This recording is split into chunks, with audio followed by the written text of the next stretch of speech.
Hello and welcome to the Minnesota Run Series Timing School. I'm going to show you what a complete setup looks like for a start line or finish line with our timing equipment. So come on over here, I'll show you around of what we got.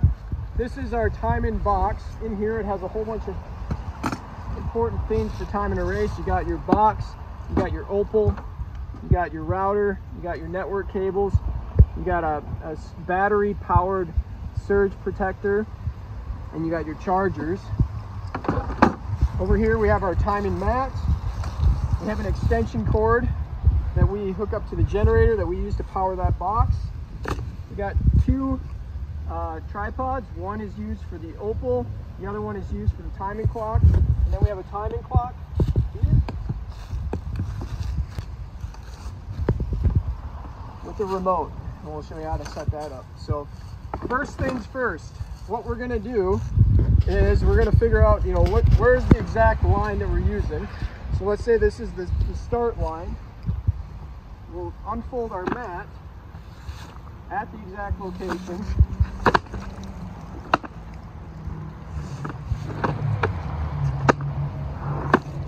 You want to get it nice and flat. You don't always have to use the full mat length, but in this case we will. You'll pull out your timing box right here. We're gonna open this thing up. Most of the time we will have it labeled with where it goes for the location, and then we'll also have the IP address on there. Then we'll take these coaxial cables, and each one of these has a specific number on it, and that's the number you line it with up on this box right here. And so make sure when you put it down that you give it a nice turn and that it's fully secure. Continue that for each one.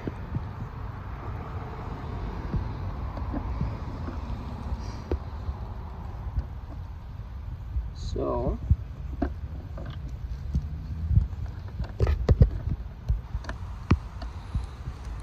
this will give you an idea of exactly how long it takes to set up too. So the box here has a battery on it that will last approximately 4 hours on a full charge. So that's an important thing to notice. If we're doing a start line, it's easy to get by, where if it's only going to be on for about 30 minutes, it'll be fine. But if you're going for a long period of time, you want to make sure that you have a charger for it and a power source. So now we got our box hooked up with our mat. Now this alone can time a race. And to do that, what we would do is we would turn it on once everything is connected. We'll see right there that the screen is on. And then I've placed a chip here that we can use to test it. So right now there's 0 tag reads, and it's a unique rate of 0. So we'll use this to test it out. And if you just heard that beep, that means that it read. So now, if you look at your box, you'll see that there's 1 unique read, and there's 4 tag reads because it read this tag 4 times. So now we know that this is a live box, and this is set to time either a start or a finish line. So now we'll move on to our next part. The next part is going to be connecting our computer so we can start to interpret the data on here. The first thing is we'll hook up a power source here.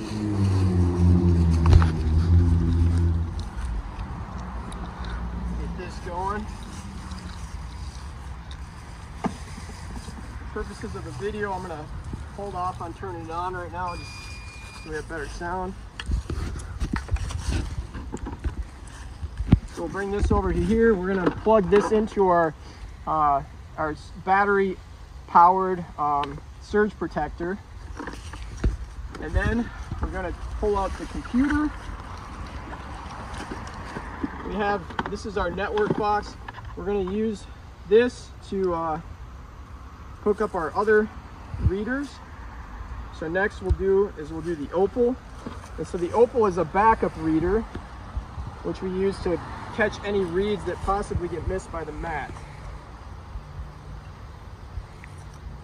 And the Opal will go on, it'll go 10 feet beyond the finish line. So somebody crosses the finish line, they don't get a read, then this is going to catch them after that. So notice it's 10 feet. We don't want to have it too close because then the signals can jump over each other. They can hold off on certain reads. Here's the opal.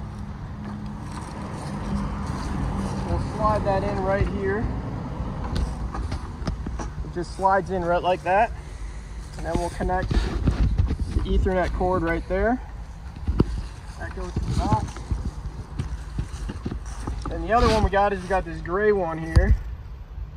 And the cords will not always be in this exact same color, but we will make notes on the inside cover of which one they go to. So this one's going to go to our box. And then we have our computer. And in this case, I'm going to put the computer on the inside of the box here. We'll turn it on.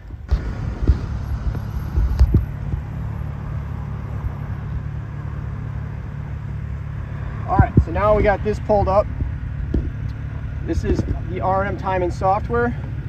What you will see is you'll see down here, these are the readers. So reader 1 is the Trident. Now, to start collecting, let's say we're 10 minutes before the start and we want to start collecting reads. We're going to hit start collect. It's going to say, are you sure you wish to start collecting? We'll hit yes. And then it will say, would you like to pull any existing reads from the reader?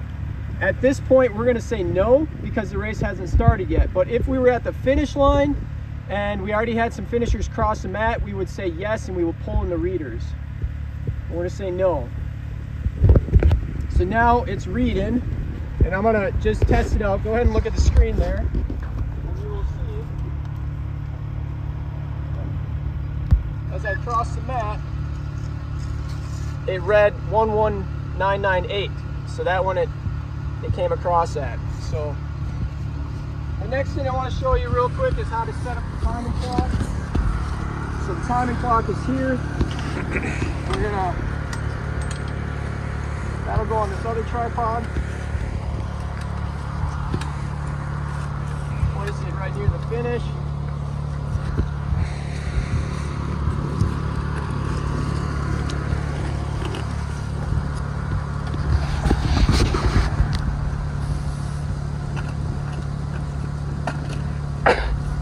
And this one's got a battery on it too that'll last for about 4 hours.